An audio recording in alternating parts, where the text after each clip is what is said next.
Go yard. I got so much motherfucking design on right now. Break it down, bring it back, make it clap. I got 3 old thoughts, new block, where that thing. Bitches on my line, and you know they come straight. Hold up, what it not, 45, stop it, cash like whoa. Hi, fuck with these hoes up. Assalamualaikum warahmatullahi wabarakatuh. Perkenalkan, nama saya Gita Aprilia. Saya berasal dari Prodi Sarjana Terapan Keperawatan dan Profesi Nurse tingkat 3. Baiklah, di sini saya akan menjelaskan tentang konsep teori dan konsep asuhan keperawatan pada pasien dengan resiko bunuh diri. Selamat menyaksikan. Dadah. Baiklah, di sini saya akan menjelaskan tentang konsep teori resiko bunuh diri. Yang pertama, pengertian bunuh diri. Bunuh diri merupakan tindakan agresif, melukai diri sendiri, merusak dirinya, dan selanjutnya mengakhiri hidupnya. Penyebab bunuh diri, ada faktor predisposisi.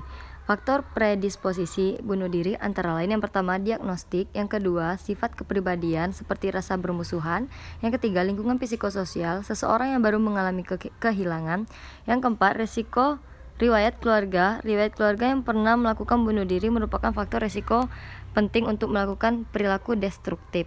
Yang kelima ada faktor biokimia.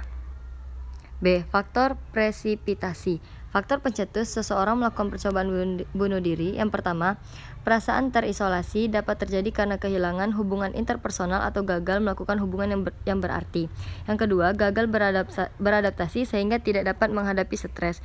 Yang ketiga, perasaan marah atau bermusuhan. Yang keempat, cara untuk mengakhiri keputusasaan. Tanda dan gejala. Tanda dan gejala orang yang mengalami resiko bunuh diri yang pertama, keputusasaan, celaan terhadap diri sendiri, perasaan gagal dan tidak berguna, upaya bunuh diri sebelumnya, kelainan afektif, alkoholisme dan penyalahgunaan obat, kelainan tindakan dan depresi mental pada remaja, demensia dini atau status kekacauan mental pada lansia, kelainan perasaan depresi, serta agitasi dan gelisah. Konsep asuhan keperawatan resiko bunuh diri. Yang pertama, pengkajian. Pengkajian adalah pemikiran dasar dari proses keperawatan yang bertujuan untuk mengumpulkan informasi atau data tentang pasien agar dapat mengidentifikasi, mengenali masalah-masalah kebutuhan kesehatan dan keperawatan pasien, baik fisik, mental, sosial, dan lingkungan. Pengkajian resiko bunuh diri. Yang pertama ada identitas, yang kedua ada alasan masuk, yang ketiga ada faktor predisposisi. Selanjutnya ada pengkajian khusus. Salah satu pengkajian yang digunakan untuk mengidentifikasi adanya seseorang ingin bunuh diri adalah SIRS yang dikembangkan oleh Bale dan Dreyer tahun 1977. Ada skor 0, tidak ada bunuh diri yang lalu dan sekarang. Skor 1, ada ide bunuh diri dan tidak ada percobaan bunuh diri, tidak mengancam bunuh diri. Skor 2, memikirkan bunuh diri dengan aktif, tidak ada percobaan bunuh diri. Skor 3, mengancam bunuh diri, misalnya tinggalkan saya sendiri atau saya bunuh diri. Skor 4, aktif mencoba bunuh diri. Dengan melakukan pengkajian resiko bunuh diri, petugas kesehatan mengidentifikasi klien yang termasuk dalam kedaruratan adalah klien yang memiliki skor tinggi, namun tingkat yang lainnya juga memiliki resiko. Analisa data. Setelah pengumpulan data dan pengkajian dilakukan, akan ditemukan beberapa data. Yang pertama yaitu seperti data subjektif, seperti klien mengatakan sudah capek hidup, klien pernah memiliki ide untuk mengakhiri hidupnya setiap hari dengan cara minum racun dan senjata tajam. Data objektif seperti klien terlihat lebih banyak diam dan menyendiri, terdapat bekas percobaan bunuh diri.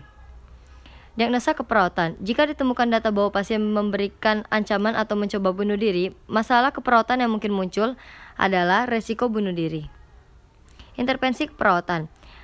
Yang pertama ada diagnosa ancaman atau percobaan bunuh diri dengan diagnosa keperawatan resiko bunuh diri. Tindakan keperawatan untuk pasien percobaan bunuh diri adalah yang pertama menemani pasien terus-menerus sampai dia dapat dipindahkan ke tempat yang aman, menjauhkan semua benda yang berbahaya seperti pisau, silet, gelas, dan tali pinggang. Yang ketiga, memeriksa apakah pasien benar-benar telah meminum obatnya jika pasien mendapatkan obat.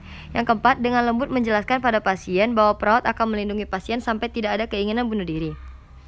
Tindakan keperawatan untuk keluarga pada pasien yang melakukan percobaan bunuh diri.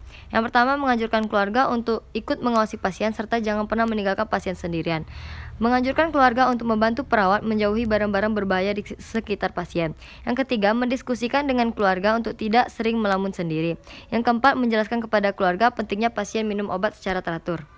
Implementasi keperawatan. Implementasi keperawatan adalah kegiatan mengkoordinasikan aktivitas pasien, keluarga, dan anggota tim kesehatan lain untuk mengawasi dan mencatat respon pasien terhadap tindakan keperawatan yang telah dilakukan. Evaluasi keperawatan. Evaluasi keperawatan adalah kegiatan yang terus-menerus dilakukan untuk menentukan apakah rencana keperawatan efektif dan bagaimana rencana keperawatan dilanjutkan, merevisi rencana, atau menghentikan rencana keperawatan. Baiklah, itulah penjelasan dari saya mengenai konsep teori dan konsep asuhan keperawatan pada pasien dengan diagnosa resiko bunuh diri. Saya ucapkan terima kasih. Wassalamualaikum warahmatullahi wabarakatuh. Dadah.